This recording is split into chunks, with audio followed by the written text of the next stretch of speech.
ఈ వెహికల్ మేమే last time దీనికి ఇంజిన్ రీస్టోరేషన్ చేశాము. కస్టమర్ ఏంటంటే ఆయన్ని మార్చాలి అనే అంటే వర్క్ టెన్షన్ వల్ల కొంతమంది మనం ఎంత రిమైండ్ చేసినా మర్చిపోతుంటారు. యాక్చువల్‌గా లాస్ట్ టైమ్ ఒకసారి ఇంజినీర్ బాగా లేట్ చేశారు. ఆయిల్ లెవెల్ తగ్గిపోయింది. ఇప్పుడు కూడా లేట్ అయిపోయిందనమాట. అంటే ఎక్కువ వర్క్ పైన తిరుగుతూ ఉంటారు. వాళ్ళకంతగా గుర్తుండదు. మనం రిమైండ్ చేసినా మరి తప్పదు కదా కొన్నిసార్లు. సో, జనరల్ సర్వీసింగ్ వచ్చింది బై సింపుల్ చెప్పాలంటే మీరు కూడా స్కూటీ వాడితే దానికి ఏవేవి మార్చుకోవాలో నేను చెప్తాను చూడండి. ఇంజిన్ ఆయిల్ అనేది ఖచ్చితంగా మార్చుకోవాలి. ఇంతవరకైతే వాడకండి. ఇంజిన్ ఆయిల్ డ్రైన్ చేసుకోండి. గేర్ బాక్స్ ఆయిల్ మార్చుకోండి. దీనికి బ్యాక్ వీల్ డ్రమ్ అయితే స్టెప్ వచ్చింది. బ్రేక్స్ పట్టలేదు. సో, లాస్ట్ టైమ్ మనమే హీరో కంపెనీ హెవీ బ్రేక్ షూలు ఏసాము. బ్రేక్ షూ అనగానే 300 ఎంఆర్‌పీ ఉంటుంది. సో, అలాగే గేర్ బాక్స్ ఆయిల్ చూసారు కదా!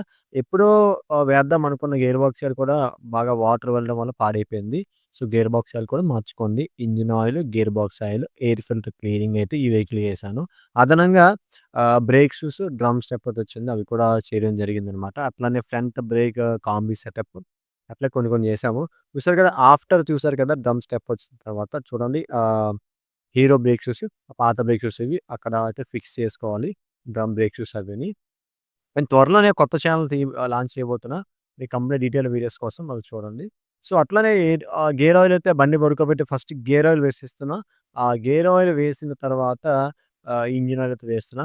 మరి ఈ మధ్య యాక్టివా 6కి చాలా వరకు గేర్ బాక్స్ సౌండ్ అయితే బాగా వచ్చేస్తుంది. దానికి రీజన్ ఏంటంటే గేర్ బాక్స్ కరెక్ట్‌గా మెయింటైన్ చేయకపోతే అట్లా ఇష్యూ వస్తుంది. సో, గేర్ బాక్స్ ఆయిల్ అనేది తరచుగా అంటే ఇంజిన్ ఆయిల్ మార్చుకున్న ప్రతిసారి కూడా గేర్ బాక్స్ ఆయిల్ మార్చుకోవడానికి ప్రయత్నించండి. పెద్ద పైసలైతే అవ్వవు. సో, ఇప్పుడు ఇంజిన్ ఆయిల్ కూడా మీరు కూడా 2000 కిలోమీటర్లు తిరగండి సరిపోతుంది స్కూటీకి. 2500, 3000, 4000 తిరిగామాకండి. బండి లైఫ్ అనేది త్వరగా అయిపోతుందనమాట. సో, ఇంజిన్ ఆయిల్ వేసేసిన తర్వాత ఇంక ఫైనల్‌గా ఎయిర్ ఫిల్టర్ ఓపెన్ చేయాలి. ఎయిర్ ఫిల్టర్ కింద బానెట్ ఓపెన్ చేసి ఎయిర్ ఫిల్టర్ అయితే బయటికి తీశా. తీయగానే ఎయిర్ ఫిల్టర్ అయితే నాకు అవాక్ అనిపించింది. నాకు తెలిసి నేను బోర్ చేసినప్పుడు మాత్రమే క్లీన్ చేశాను. తర్వాత ఇంక నేను చేపించలేదు. బికాజ్ వర్క్ టెన్షన్ వల్ల. సో, ఇలాంటి వీడియోస్ మన ఛానెల్‌లో చాలా చెక్ చేసేయండి. మన ఛానెల్‌ని సబ్స్క్రైబ్ చేసుకోండి.